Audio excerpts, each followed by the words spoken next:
mais uma live agora para falar do cenário político esse ano, alguns tópicos das nossas cidades. E a Marcela Troppi será a nossa convidada de hoje, convidada especial, esperando aí ela conectar. E tem muito para falar, né? O impacto do coronavírus.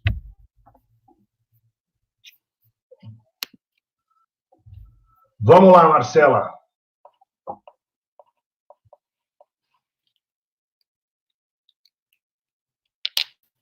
Opa! Agora sim. Beleza? Marcela Troppi, tudo bem? E aí, Molineira, beleza? E aí, como está sendo de quarentena? Difícil, né? A gente tá acostumada a ficar o dia inteiro na rua, pra lá e pra cá. Nossa, eu não tô aguentando. Mas, assim, depois de 7 dias, a gente perde até um pouco da noção do tempo, né? A gente vai acostumando, né? Já tô reinventando minha rotina. Hoje fiz exercício antes aqui da nossa live. É o tipo de coisa que a gente tem que fazer. Você é uma exímia praticante dos exercícios físicos em casa, né? Já tá dando tutorial aí no Instagram. Tentando sobreviver, que é o que eu mais tô sentindo falta, assim. Trabalhar tem muito trabalho, né? A gente que tá nessa cobertura aí do corona, tô o tempo todo na internet, pesquisando, entendendo, fazendo conteúdo. Agora, o exercício realmente tá fazendo falta, mas já tô adaptada. Muito bem, muito bom. Aliás, Marcela, antes da gente começar esse papo sobre as nossas cidades, né, BH e São Paulo, e sobre o que está sendo o coronavírus também, às vezes no impacto que a gente está vendo que podia melhorar. Conte para o pessoal quem é Marcela Troppi.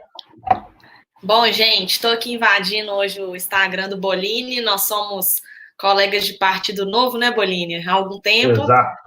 E eu sou aqui de Belo Horizonte. Não vou falar a minha idade, porque o Bolini é mais jovem do que eu. Tô brincando, tenho 25. Sou postulante ao cargo de vereadora aqui em Belo Horizonte. E estou no processo seletivo do Partido Novo, com algumas ideias para Belo Horizonte. Estou até usando a camiseta aqui, ó, do BH Livre. BH Livre, né? Conta pra gente o que é. A gente tem 4 motes. A ideia é ter uma BH Livre para a gente ir e vir, com a pauta da mobilidade sendo amplamente discutida.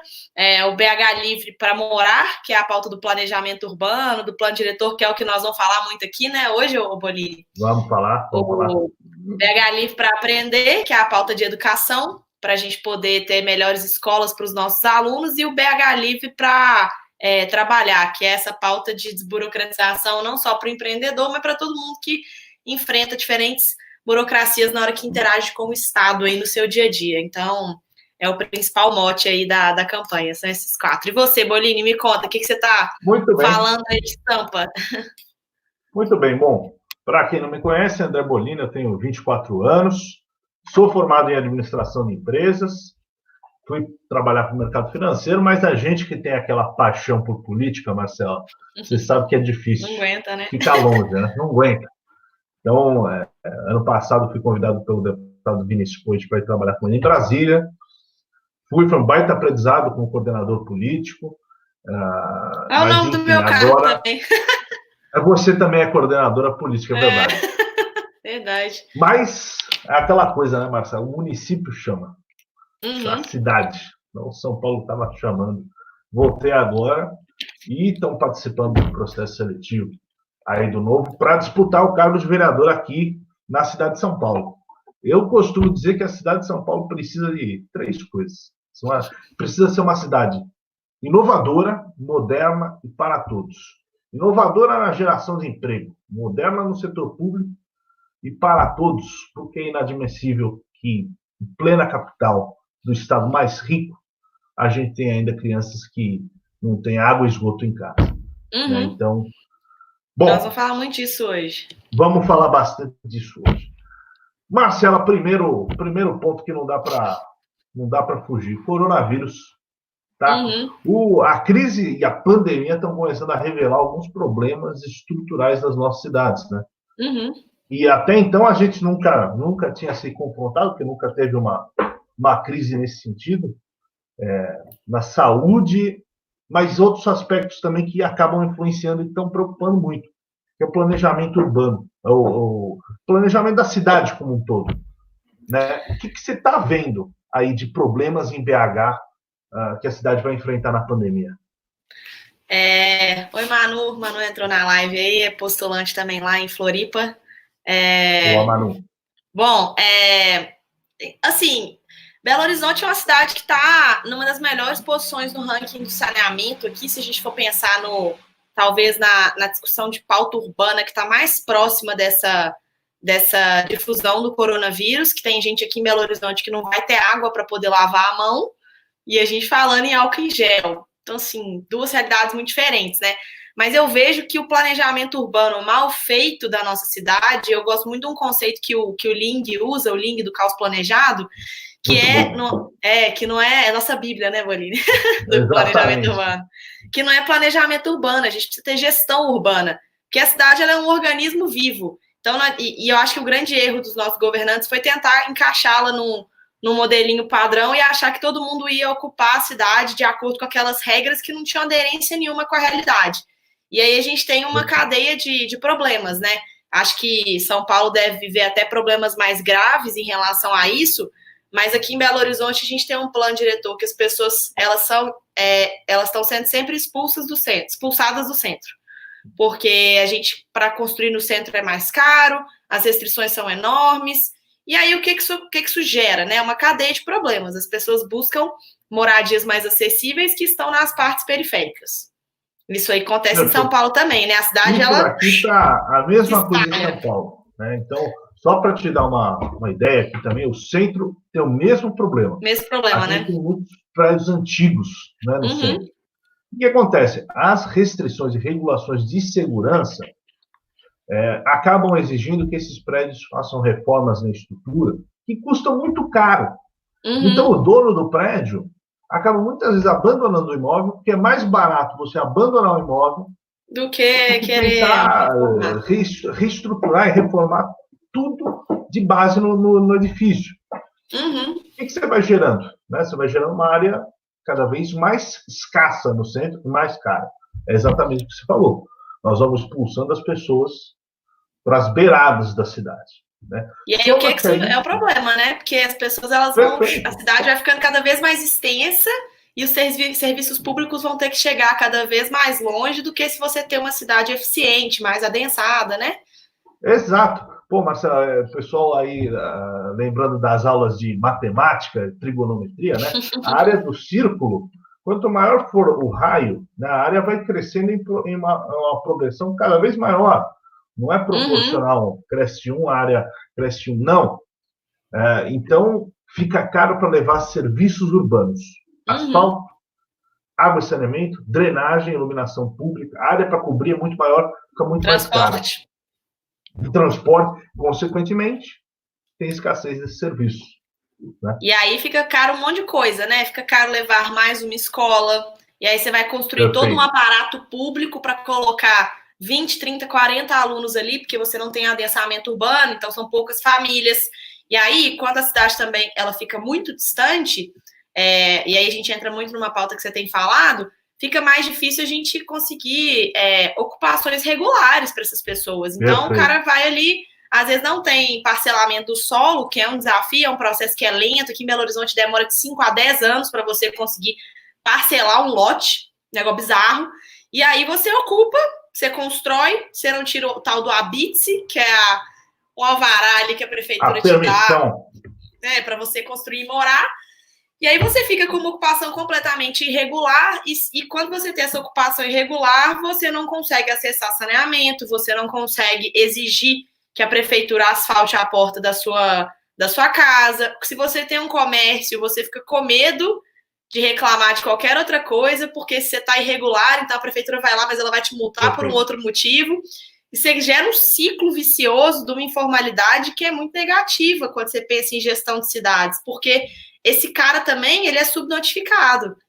Então, ele fica invisível ali e a prefeitura não consegue também arrecadar os impostos que tem que arrecadar, não consegue levar um serviço, não consegue saber se aquela criança que adoeceu ali precisaria de determinado tratamento, isso não gera estatística Quando você não tem estatística, você não tem política pública de qualidade. Então, assim, é o caminho do caos por causa do quê? De uma decisão ruim que a gente está falando aqui, que é não deixar as pessoas morarem no centro. Imagina todas as outras decisões ruins que a gente tem no planejamento urbano, o efeito que isso não gera para as nossas cidades, que são gigantescas, né? Exatamente. Aliás, um salve para o Guilherme da Cunha, que acabou de entrar. Entrou, nossa live está prestigiada demais. Tá bom demais isso aqui. Eu vi que o Sérgio também da liderança da bancada do Novo lá em Brasília entrou também. Um salve para o Sérgio. Aliás, Marcelo, eu queria falar um pouquinho mais de regularização fundiária, que foi o ponto que você tocou, aí dos imóveis irregulares. Aqui na cidade de São Paulo, a gente tem 2 milhões de imóveis que estão irregulares.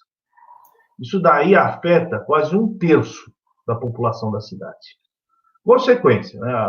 A casinha daquela família está irregular, ou seja, ela existe fisicamente, mas juridicamente ela não existe. Então, primeiro, companhia de água e esgoto. Não vai lá, porque aquela área não existe juridicamente. Investimento, né? Segunda coisa é porque se você leva um serviço, você precisa de clareza jurídica de quem você vai cobrar se aquele serviço não for pago. Então, a irregularidade do imóvel gera uma incerteza, mas a empresa tem segurança de investir. Muito bem. Olha o gostinho aí do Livres. O presidente do Livres, Paulo Montinho. Outro ponto. A irregularidade daquela área não permite sequer empenhar emendas. A prefeitura não pode destinar orçamento porque aquela área não existe. Então, esse orçamento estaria sendo desvirtuado de alguma forma. Não existe CEP. Né? Então, muito bem. E um ponto que eu gosto de falar bastante, Mar, é o seguinte. Tem todos esses efeitos de não acesso ao serviço público. Mas tem uma outra coisa, que é essas pessoas não estão no capitalismo. O capitalismo brasileiro existe uma redoma de vidro. Uma redoma de vidro para quem tem acesso a propriedades. Porque a propriedade, quando registrada formalmente, é o que permite que um ativo físico, uma casa que serve para abrigo no mundo físico, entre no mundo jurídico e se torne garantias, possibilite, por exemplo, crédito, empréstimo no banco para o cara poder expandir o negócio dele. Então, não precisa nem ir muito longe, o cara não consegue abrir uma conta de telefone, porque não tem comprovante de endereço. Então, assim, o pessoal, em geral, o pessoal pega um endereço de referência. Eu fui lá em Americanópolis, por exemplo, a gente conheceu uma senhora que era o ponto de referência da favela. A casa dela é uma costureira, a casa dela é um pouquinho antes da entrada da favela. Consequência. Ela tem CEP. Ela tem CEP. Todo mundo deixa correspondência com ela, todo mundo faz a cobrança de água, luz, deixa até cartinha do presídio com ela, e o resto da favela não existe. Né? Então, e aí todo aquele imóvel existe, construído, podia ser utilizado como garantia para alguém pegar uma taxinha melhor no banco, um empréstimo no banco para fazer, sei lá, o carrinho de pipoca, para a mercearia crescer, expandir e tal. Não. A pessoa está subcapitalizada, que a gente diz, né? Não tem capital e não acessa o capitalismo. Inclusive, essa é uma pauta para a gente nacional, né? Para o Brasil total. Entrar no capitalismo de vez. Total. E eu conversei. Não, só complementando, porque eu conversei disso com o Claré nessa semana, na quinta-feira, né? Falei, Claré, qual que é o grande problema do saneamento? Ele falou, número 1, regulação, que a gente está resolvendo agora com o novo marco de saneamento. E a segunda coisa é regularização fundiária, porque se essa galera não tem CEP, qual que é a garantia que você consegue dar para um prestador de serviço privado que aquele cara vai pagar? Você não consegue, né, estabelecer contratos, estabelecer confiança jurídica, se aquela pessoa ali, a casa dela nem existe. Então, a gente pode até aprovar o novo marco de saneamento, mas se a gente não caminhar com a regularização fundiária em paralelo... Não vai adiantar nada, né? Não vai adiantar. A gente até pode ter uma demanda reprimida aí, que até está regularizada, mas, assim, a grande maioria não vai ter esse CEP para poder participar desse mercado, né? Então, a gente está tirando a oportunidade das pessoas também de entrar no mercado E é aí que eu gosto de fazer só uma separação, né, entre nós liberais que queremos libertar as pessoas e muitas vezes a turma da oposição aí defende essa tutela eterna, né, e que as pessoas precisam perceber que elas estão sendo muito mais controladas e perdendo o acesso à liberdade, né, quando elas ficam limitadas ao serviço estatal, né, só uma parte mais ideológica, assim, mas é que mexe muito comigo essa pauta, porque direito muito básico, pô. É verdade, Mar, porque às vezes o pessoal mais para a esquerda acaba falando, bom, se você, eu vou garantir a sua ocupação lá, a sua posse, quando eu estiver lá enfim, faz promessas, o pessoal das comunidades acredita, vou falar, esse cara vai ajudar a gente e tal, mas não, esse cara está explorando essas pessoas, porque ele promete a posse, o pessoal já tem, a posse está lá. Tem que ter a propriedade. Tem que ter a propriedade, exatamente. Mas, já que a gente estava... Vamos lá, vamos seguir. Já que a gente estava falando de usar a propriedade como garantia para negócio, etc., eu ia falar especificamente fazer negócios. Como que é BH? É fácil de abrir um negócio? Então, até que em Minas Gerais a gente tem um contexto de desburocratização para abertura de negócios mais favorável. Então, os governos anteriores, eles já avançaram, a gente abre hoje entre 3 e 9 dias uma empresa em Belo Horizonte. O difícil é fechar e o difícil é se adequar a inúmeros documentos. Não é à toa que a gente tem a Frente pela Desburocratização aqui na Assembleia Legislativa, que é liderada pelo Da Cunha, né, que entrou aqui na live, deve estar assistindo aí com a gente, é liderada por ele, e a gente tem tanto trabalho que a gente teve que dividir em etapas o trabalho da frente. Então, a primeira etapa ela foi junto com o governo do estado, entendendo burocracias internas da Secretaria de Fazenda, da Secretaria de Desenvolvimento Econômico. Uma coisa mais burocrata, assim, estrito senso, né? E agora a gente está numa outra fase de produção legislativa de coisas que precisam de determinado ajuste legal para funcionar, beleza. E a outra fase que a gente está entrando agora é o tal do nanoempreendedor, que a gente chama, que é o cara que ele nem conseguiu sair do lugar. É aquele vendedor de brigadeiro ali, que vende na faculdade para poder pagar a faculdade, é aquela costureira que faz uns bicos de vez em quando, mas não consegue ter uma regularidade de viver daquele negócio. Essa turma da renda complementar, ou então que teve um negócio que já morreu antes mesmo de nascer. Então, a gente está agora entrando em contato com essa turma para conseguir entender como que a gente pode ajudar esse nanoempreendedor. E Belo Horizonte tem uma cultura do mineiro, né, que é muito desconfiado. Então, abrir negócio aqui é um desafio por si só. A galera arrisca muito menos do que em São Paulo. E aí é por isso mesmo que a gente tem que ter um ambiente ainda mais desburocratizado, para a galera conseguir arriscar sem precisar perder tudo que colocou ali no negócio, né? Mas me conta aí como é que é São Paulo. Aqui eu não consegui levantar, tá? Te prometo que eu vou tentar levantar. Claré, né? Entrou aqui. Claré, que acabou de entrar aqui. Falou que tá muito cedo essa live. Claré, vai te catar. Claré, já falamos de regularização fundiária, saneamento, pô. A pauta do dia anda aqui. Porque a Maria Antônia acorda cedo. Eu sei que ele já estava de pé antes. Ele é que não se organizou aí para conectar. Perdeu tempo. Mas, Bolini, eu até tentei levantar, sabe quantos documentos que a gente precisa para poder estar com a empresa redondinha? Manda. E é impossível. Porque cada ramo são 500 documentos diferentes, 500 licenças diferentes. É um negócio, assim, que você se perde na burocracia municipal, estadual. É muito profundo, assim. Eu vou ter que virar vereadora para conseguir ter tempo para investigar tudo. Quiser, né, Marcelo? Vai ter que ser o jeito. Aqui em São Paulo, a gente tem o diagnóstico é muito parecido. Era muito pior, hoje melhorou bastante, já até 20 dias você consegue abrir a sua empresa. Então a gente teve uma frente de desburocratização, mas precisa ir além. Entrou aí o Rodrigo Fonseca. Esse é um craque da regularização fundiária. Fonseca, depois pega a live no histórico, que a gente falou bastante, hein? Mas continuando aí. A gente já teve esforços de desburocratização que melhoraram muito.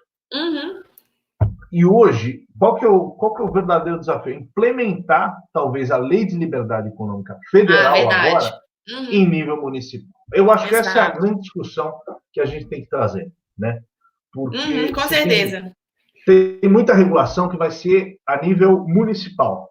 Então, o que é uma atividade de risco ou baixo risco? Isso o município vai decidir. Né? E enquanto a gente não decide isso, hoje em São Paulo você tem fiscal de prefeitura que faz o corre aí do suborno para o cara do bar. Então, o dono do bar, se não pagar ali uma mensalidade para o fiscal vai encontrar alguma coisa de errado. Ô, Bolini, então, e não tem padrão nenhum, né? Não tem padrão nem critério nenhum.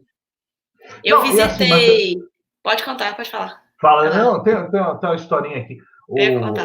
A gente tem um nível de exigência que claramente é feito para pegar o cara que está de boa fé, mas não prestou atenção na lei inteira, nas 40 mil leis que a gente tem aqui no município. Então, por exemplo, todo estabelecimento comercial de atendimento tinha que ter um ganchinho atrás da porta do banheiro para você pendurar o casaco. Entendi. Ou então, a plaquinha do preço, né, do produto tem que ter a metragem de 7 centímetros por 10. Poxa, peraí. Né? A placa eles adoram, né? Pô, se não é pretexto para multa, pô, peraí, você vai quebrar um cara que está começando agora, que está pequenininho, por causa do tamanho da plaquinha, né? E outra coisa que não tem nem critério nenhum. Conta aí, Marco. Eu estou fazendo um vídeo por cada região de Belo Horizonte, né? Nós temos 9 regionais aqui e o primeiro deles, eu visitei o bairro que eu morei por mais de 20 anos da minha vida, que é um bairro conhecido por ter esse comércio agitado, e fui falar de lei da liberdade econômica, tá até no meu IGTV, quem quiser conferir depois. E aí entrevistei o filho de um dono de uma das padarias mais tradicionais da região. Os caras já estão com 6 ou 7 unidades, se não me engano, na cidade. Então o negócio conseguiu crescer, apesar da burocra. E ele me falou que ele tem pisos diferentes em cada padaria. Porque tem um piso em uma que o fiscal multou, reclamou, ele teve que trocar. E esse mesmo piso numa outra padaria, quando foi outro fiscal, ele não foi multado, então ele manteve o piso. Então, assim, é nesse nível de insegurança que a gente deixa o nosso empregador, né? O cara que está ali, dono de uma padaria. Essa é uma padaria grande, mas o cara, às vezes, tem só uma padaria e quem garante que ele vai conseguir se adequar às regras se não tem nem como ele saber? E digo mais, tem uma que ele pode produzir suco de laranja no lugar e outra que não. Que a vigilância sanitária em um deixou e no outro não deixou. Então, você afeta até o tipo de produto que o cara vai oferecer. Pensa bem, né? Perfeito. Aí é aquela coisa, né? No Brasil, até o passado é incerto. Pode ser que, desde então, você vinha produzindo de uma tal maneira, aí veio o fiscal... Não. A gente falou que era, mas não é mais. Agora mudou a norma. Pô, então, o cara, realmente, ele não tem segurança nenhuma para investir. Nenhuma. Agora, falando um pouquinho da estrutura do Estado, né? Você tem os nossos queridos e amados fiscais da prefeitura, que autuam os nossos empreendedores à torta e direito, mas a gente tem uma máquina municipal que muitas vezes acaba restringindo o acesso do cidadão no serviço lá da ponta. Você fala muito de educação, mas qual que é o teu diagnóstico aí para a educação de BH?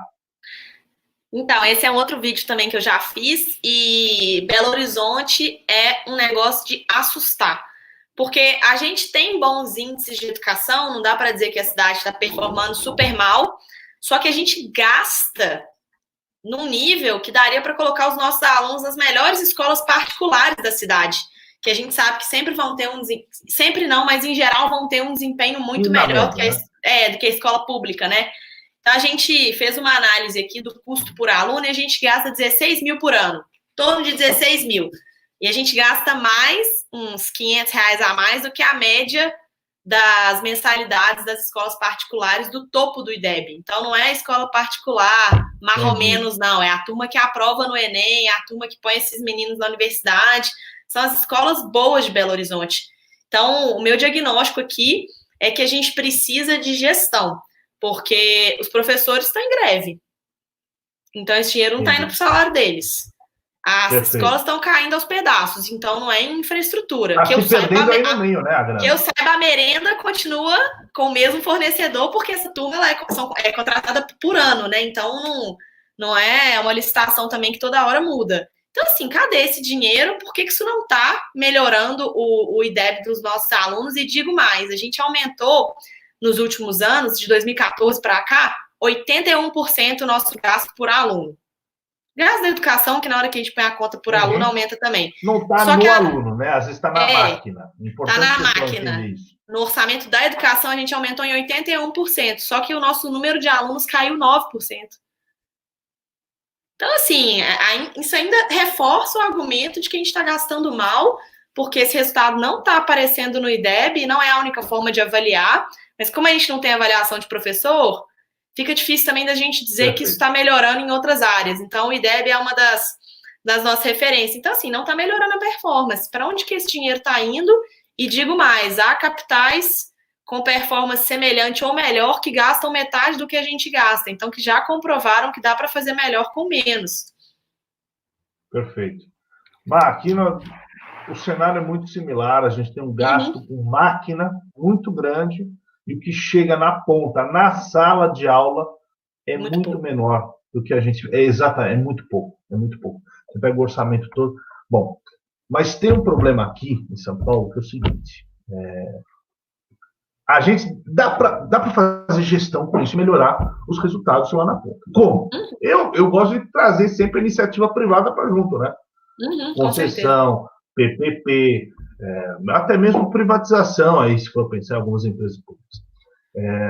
Mas você sabe que aqui nós temos uma particularidade em São Paulo, que é o Tribunal de Contas do município. Isso daí vem lá da década de 60. É um negócio que custa R$1 bilhão por ano para empregar umas centenas de pessoas. Serve para dar um parecer, né, uma avaliação técnica para os nossos vereadores julgarem as contas do prefeito. Só que tem um porém. O TCM acaba também servindo como um avaliador das concessões e parcerias público-privadas da prefeitura. O problema é que tem uma politização muito grande no Tribunal de Contas. Então, se a gestão é bem relacionada, no tribunal sai as PPPs, sai as concessões. Agora, se não não sai, fica travado. Né? Então, antes de mais nada, para a gente poder... Vocês não têm isso. Que burocrata, pô. A gente até tem modelos de PPP na educação aqui, sabe? Perfeito. Então, isso daí é uma coisa que tinha que ter aqui em São Paulo muito mais frequência, né? Muito maior intensidade. Só que um dos pilares que a gente esbarra é justamente isso. Então, aqui em São Paulo, nós temos que pegar um buraco mais embaixo. Talvez e como é que muda esse quadro, Bolini? A Câmara consegue acabar com isso aí? Tem uma proposta do professor Marcos Lisboa, já estudou o tema, usada, e eu gosto bastante dela. Extinção do TCM. Você consegue contratar uma auditoria privada, 10% do custo, sem esse fator da politização, e faz o mesmo papel. Né? Ou sendo barato assim, dá para contratar duas, se quiser fazer a contraprova. Exatamente, para uma auditar a outra e as duas auditarem a prefeitura. Exato. E outra coisa que eu acho que dá para fazer, que é uma lei de governança. Né? Então, se não dá para extinguir o órgão por sentimento político, ali, a avaliação do clima político, que dê, então, para trocar a indicação dos conselheiros. Ao invés de ser o prefeito que faz e ser política, que seja uma indicação muito mais técnica, para a gente tirar o fator politização do TCM. Não, muito massa. Muito e assim, nós estamos falando isso tudo, né, Bolini? Como que isso se relaciona com o coronavírus? Gente, é tudo, porque as pessoas elas estão na cidade. E quem está gerenciando esse pepino todo, beleza, o dinheiro vem do governo federal, vem do estado, mas os hospitais estão aqui, a logística é toda aqui, as casas estão aqui, então junta tudo, né? Regularização fundiária, planejamento urbano mal feito que expulsa as pessoas do centro, educação que acaba não ensinando o que deveria e a gente forma adultos não conscientes que repassam esses péssimos hábitos muitas vezes para as crianças. Então, é um ciclo, né? Se a gente não resolve uma coisa, ficam várias pontas soltas aí E aí a gente vê uma população que não sabe lidar com o colapso do sistema de saúde diante de uma pandemia. E o melhor retrato disso é o nosso presidente, né? Então. Perfeito. Está aí. Só atrapalhando, uma gripezinha, né? Só podia deixar o Mandetta trabalhando. Se ele tivesse com corona em casa, eu acho que estava muito melhor, né? Não, que é isso, Marcelo. Mas, uma coisa. Tô brincando, viu, gente? Nossa, aí vão falar que eu quero que o presidente pegue o coronavírus. Eu quero só que ele fique quieto em casa. Deixa o Mandetta trabalhar. Eu acho que uma coisa que ficou muito clara, né? A gente tem o recurso, claro, o Brasil é um país pobre, então tem uma escassez de recursos, inclusive no orçamento. Mas o importante é chegar lá na ponta. A gente não pode deixar a burocracia orar muito ou consumir uma grande parte desse dinheiro. Porque, no fundo, tem que chegar no cidadão. Acabou. O quanto mais direto, mais rápido for, melhor. Eu acho que esse é um dos grandes desafios agora para os gestores públicos. Vocês estão com esse desafio aí, né? O prefeito está gastando mal a grana, né? Exatamente. Não, o prefeito Bruno Covas, olha lá, Marcela, 10 milhões de reais para fazer shows em varandas e janelas. Ele assistiu o vídeo da Itália cantando, né? O pessoal cantando Bella Ciao, que eu adoro a música e tal, mas aqui é Brasil, né? Aqui é Brasil, então não é de se esperar que as pessoas vão na janela cantar evidência sozinhas. Não, tem que abrir um edital com 10 milhões de reais já destinados ao orçamento para fazer as graças na janela. Né? Me explica melhor essa polêmica aí, Bolini. O dinheiro, ele era privado ou ele já era um dinheiro que estava na secretaria e foi reorganizado? É da secretaria. Entendi. O pessoal está falando que aí é 100 milhões de reais, não é bem 100 milhões de reais. Então, você tem um total de 103 milhões de reais que foram agora abertos para editais. Você tinha 93 milhões de reais que iriam já para espetáculos, teatro, atividades cinema, previstas. Já estava previsto. Agora, esses 10 milhões são para shows em janelas e varandas. Esse daqui é o que está pegando. Porque, realmente, os outros 93 milhões de reais, por mais que agora seja debatível, poxa, será que é prioridade a gente alocá-los na cultura ou na saúde? Né? Eu acho que, nesse momento, deveria o foco na saúde. Se possível, o foco deveria ser na saúde. Agora, esses 10 milhões de reais gastos com shows para janelas, e o pior ainda, o show para janela é para onde? É bairro nobre. Ou seja, você está gastando 10 milhões de reais em bairros nobres, enquanto tem gente aqui na cidade de São Paulo que recebe água 2 ou 3 vezes por semana, porque a favela não tem encanamento para levar água para o pessoal. É dureza, né, Bolini? Senso de prioridade muito baixo. Nós estamos muito atrás ainda de conseguir resolver essa crise. E essa semana até fiz um tweet que o governo brasileiro agiu como universitário, né? Que sabe que tem que fazer o TCC. Já viu um monte de gente levando bomba no TCC. Sabe que não conhece o tema, que tem que estudar, sabe a data que tem que entregar. Então a gente sabia quando que ia chegar aqui.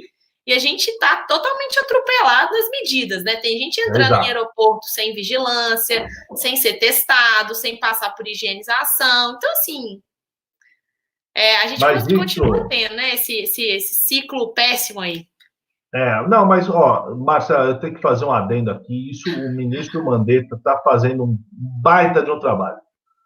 Isso daí... Mas descoordenado, Bolini, você não concorda?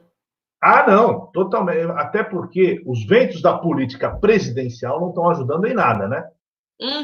Esses daí estão realmente desorientando os técnicos que estão trabalhando, fazendo mais trabalho. O ministro Mandetta se adiantou em uma série de medidas, mapeou ali um plano de ação para a gente ter muita clareza, muita assertividade, mas isso precisava de um respaldo do presidente, e não teve. Com certeza. E assim, a gente está vendo que a coisa está entrando numa disputa de 2022, né? Dória, Witzel, querem ter candidatos, estão aí querendo se antecipar. E, cara, isso vem aqui para o âmbito municipal também. Calil fica nessa briga de frente, assim, com a figura do Zema, ao invés de sentarem na mesma mesa, coordenarem as ações, e aí o governador coordenar as ações com o presidente, mas que também não está dando essa abertura. Então, o trabalho está sendo entre Secretaria de Saúde e o ministro. Só que sem a ordem do governador, do prefeito, do presidente, fica tudo descoordenado, né? Muito complicado. Então, torço para que dias melhores venham aí, que o presidente consiga cair em si, né, para poder colaborar com o Mandetta. Exato, o assunto é sério. Ó, hoje, dia 22, ontem, dia 21, morreram quase 800 pessoas na Itália, em 24 horas. Está só aumentando. Ou seja, isso que a Itália está um mês só encarando a pandemia. Não chegou no pico ainda. Não chegou no pico, porque é exponencial o crescimento. Sim. Então, peraí, o presidente precisa tomar as rédeas, precisa muita clareza, organizar o pessoal, coordenar todo mundo e falar, ó, a partir de agora é esforço de guerra. Sim. Precisa assumir um papel de exemplo. É uma guerra. Precisa assumir um papel de exemplo. Sim. E estimular o pessoal a ficar em casa. Esse é o importante. Fiquem em casa. Né? E a gente tem que fazer a nossa parte, né? Eu estou em casa desde terça, a gente teve uma conversa lá no gabinete, vários gabinetes liberaram seus servidores, a Assembleia ainda está funcionando, que eu discordo, acho que tem que fechar também as atividades, mandar todo mundo para casa. E aqui em BH já são 30 confirmados. Eu estou fazendo um boletim diário num grupo de WhatsApp aqui para discutir o coronavírus em Belo Horizonte. E são 30 confirmados, mas são 5.800 investigados. Perfeito. Então, assim, se a gente tiver 10% disso convertido, já são quase 60 casos novos por dia, né? Então, o negócio está crescendo sem a gente ver. E isso, considerando, por exemplo, que a estimativa aí dos especialistas da área é que a cada caso registrado tem mais 15 que não foram registrados. Uhum. Porque não tem teste. Porque não tem o teste, o pessoal às vezes não apresenta o sintoma, então também não vai procurar, mas o cara já está contaminado. Né? Então, é muito mais sério do que o presidente anda levando aí a brincadeira. Né? Tem uma pergunta aqui da Manu. Pessoal, com 60% de informalidade, como pensamos a retomada das atividades econômicas? Pauta super importante, né, Bolinho? Especialmente para os pequenos, né? Exatamente. O primeiro passo, Mar, que eu ia destacar aqui é o seguinte: prazo de recolhimento de impostos. Uhum. A prefeitura, governo estadual e governo federal tem que alargar o prazo. Porque a maioria das empresas, dos negócios, qualquer atividade econômica vai à falência por um fator: fluxo de caixa. Uhum. É o cara que não tem grana para pagar o fornecedor enquanto não entrou a grana do cliente. Exato. Né? Tem que alargar primeiro mesmo. ponto, tem que alargar. Segundo ponto, acho que mais do que nunca ficou clara a necessidade da gente desburocratizar o Estado brasileiro. Né?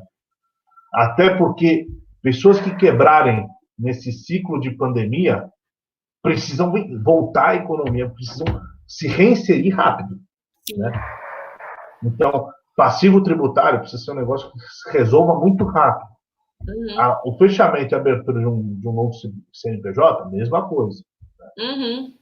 E assim, eu tenho feito uma campanha bem no micro aqui, bem micro mesmo, para a gente pegar os empreendedores aqui da cidade, que é o que a gente conseguir manter de prestação de serviço, a gente mantenha. Porque se a gente não é a Ambev para fazer várias unidades aí de álcool em gel, mas a gente pode manter as consultas que a gente tem marcado, que der para fazer de maneira virtual, então como psicólogo, como nutricionista. Eu fiz um pacote de unha no salão, e aí eu mesmo estou fazendo minha unha, mas quando eu voltar eu já vou usar desse serviço. A gente precisa pensar em banco de horas, né? Exato, cria um banco de horas. Pessoal, paguei esse mês, mas mês que vem a gente combina de novo, faz o serviço parcelado ao longo do ano. Sei lá, dá um jeito para manter, né? O importante é manter o caixa do pessoal. Porque a gente tem a turma, né, do comércio aí, que realmente vai ser bem difícil manter a atividade funcionando, a não ser que tenha uma venda virtual, que já tenha esse hábito, ou que consiga ter uma rede de clientes aí bem estruturada, mas tem esse pequeno empreendedor, esse MEI, né, que às vezes é uma pessoa, é um prestador de serviço, que depende ali dessa cartela de clientes. Então, assim, acho que essa sua ação do ponto de vista do poder público, de postergar a cobrança dos impostos e de taxas, né, tarifas de água, luz, etc., dá um respiro para a turma. E, por um outro lado, do lado do consumidor, se a gente conseguir manter 2, 3 vezes por semana, fazer um pedido do delivery, tentar continuar consumindo, fazer uma compra, coisa que a gente já teria que fazer mesmo, a gente manter a nossa rotina ao máximo aí para não quebrar a economia que já vinha em queda. E aí outro fator muito importante, mas que é a mobilização da sociedade civil para olhar para quem realmente não tem nada. Então, você tem aí o Grupo Pão de Açúcar, por exemplo, já está preparando centenas de cestas básicas para entregar para o pessoal das favelas, das comunidades. Com certeza. Cessou a renda, não é que a família consegue se bancar na próxima semana, no próximo mês. Não, vai faltar comida amanhã. Tem pessoal que... Bom, saiu no Jornal Nacional uma senhora que tinha ali dinheiro para 4 sabonetes por mês. Se acabar antes, acabou. Né? Ou seja, tem que ter também um olhar de mobilização da sociedade civil para essas pessoas. Né? Somos um país pobre mesmo, né, Bolinho?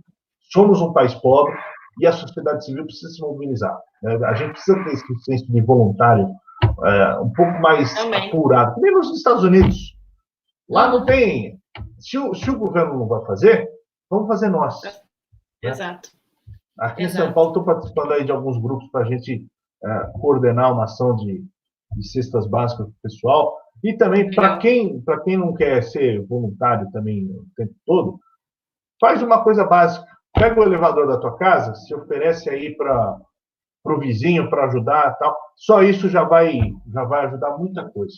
E gera corrente, gera o exemplo, né? Acho que exatamente. Várias pequenas coisas que a gente, esse jeito de continuar consumindo nesses pequenos fornecedores, o fato de eu deixar de ir correr na rua, outros corredores podem se sensibilizar também, parar de correr na rua, ajudar o seu prédio, etc. Então, assim, tem várias formas da gente contribuir. O importante é a gente sair do lugar até para a mente continuar funcionando, né? Perfeito, Marcelo Tropa. Muito bom o papo hoje. É isso. Muito bem. Vamos finalizar por aqui. Para quem quiser, está disponível no YouTube aí, procura live, sim. André Bolini e Marcela Tropa. E dá tchau para a live no YouTube aí, ó. Esse bate-papo muito bom, Marcela. Então, obrigada, viu, Bolini? Boa sorte para você aí na caminhada. Muita força e vamos reinventar aí, né? Essa trajetória que agora tudo muito virtual, então vamos contar com a turma que nos acompanha aqui para continuar fazendo nosso trabalho. Perfeito. Tchau, gente. Até mais. Beijão, pessoal. Beijo, valeu. Querido. Bom domingo. Você também.